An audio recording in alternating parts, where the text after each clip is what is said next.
جاوید اختر نے سوال پوچھا نا، غزہ میں اتنے بچے مظلوم قتل ہو رہے ہیں تو اللہ کیوں خاموش ہے؟ اللہ نے قرآن میں اس کا جواب دیا، لا تحسبن اللہ غافلا عما يعمل الظالمون، ظالم جو کچھ کر رہا ہے اللہ کو اس سے ہرگز غافل مت سمجھو۔ نون تاکید کا لگا دیا اللہ نے، لا تحسبن کا مطلب ہرگز ہرگز اللہ کو غافل مت سمجھو۔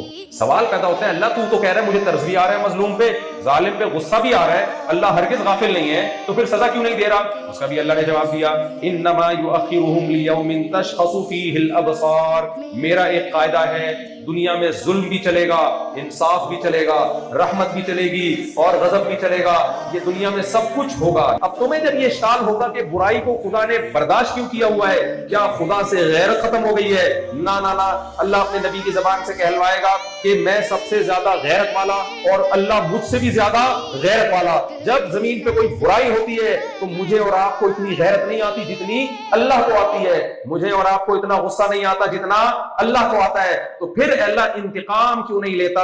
تو اللہ اس کا جواب دیتا ہے، انما یؤخرهم لیوم تشخص فیہ الابصار، میں نے ایک دن رکھا ہوا ہے جس دن تمہاری نگاہیں پھٹی کی پھٹی رہ جائیں گی، اس دن کی سختی بچوں کو بوڑھا کر دے گی، اس دن ایسا حساب ہوگا کہ دودھ کا دودھ پانی کا پانی کر دوں گا۔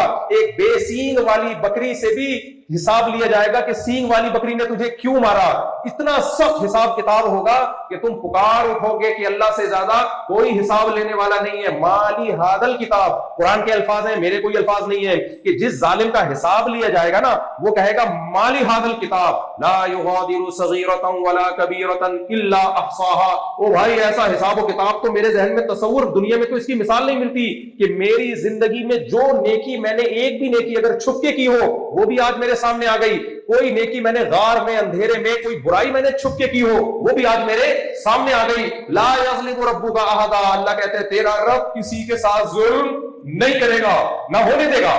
اور اگر آپ خدا کا انکار کرتے ہو تو اس کا مطلب آپ غزہ کے مظلوموں کی فریاد رسی نہیں کر رہے، آپ جو ظالم ہے اس کے ہاتھ مضبوط کر رہے ہو کہ کرتے رہو طاقت کے نشے میں جو کچھ کرو، کوئی پوچھنے والا نہیں ہے۔ دنیا انتقام لے رہی ہے، جنہوں نے غزہ کے مظلوم بچوں کو مارا ان قاتلوں کو کسی نے سزا دی؟ اور کوئی امکان اسباب کی دنیا میں نظر آ رہے کوئی سزا دے گا ان کو؟ خدا کے انکار سے دنیا میں ظلم کم نہیں ہوگا، بڑھے گا۔ ہاں ایک اشکال کیا کہ پھر ہم دعا کیوں مانگتے ہیں جب خدا نے آخرت میں انتقام لینا ہے؟ ہم دعا اس لیے مانگتے ہیں کہ اللہ ہمیں بھی آزما رہا ہے، ہمیں بھی آزما رہا ہے کہ تم اس ظلم کو روکنے کے لیے کیا کر رہے ہو۔ ہمارے پاس تو دعا کے علاوہ کوئی طاقت نہیں ہے، تو اگر ہم دعا بھی نہ مانگیں تو ان مظلوموں کی جان چھوٹے نہ چھوٹے ہم لٹک جائیں گے آخرت میں کہ تم مجھ سے مانگ تو سکتے تھے۔ پھر اللہ کی مرضی وہ دعا قبول کرے یا اس دعا کی قبولیت کو آخرت کے لیے مؤخر کر دے۔ بعض دفعہ قبول بھی کر لیتا ہے، دنیا میں فریاد رسی کر دیتا ہے کہ چلو ٹھیک ہے۔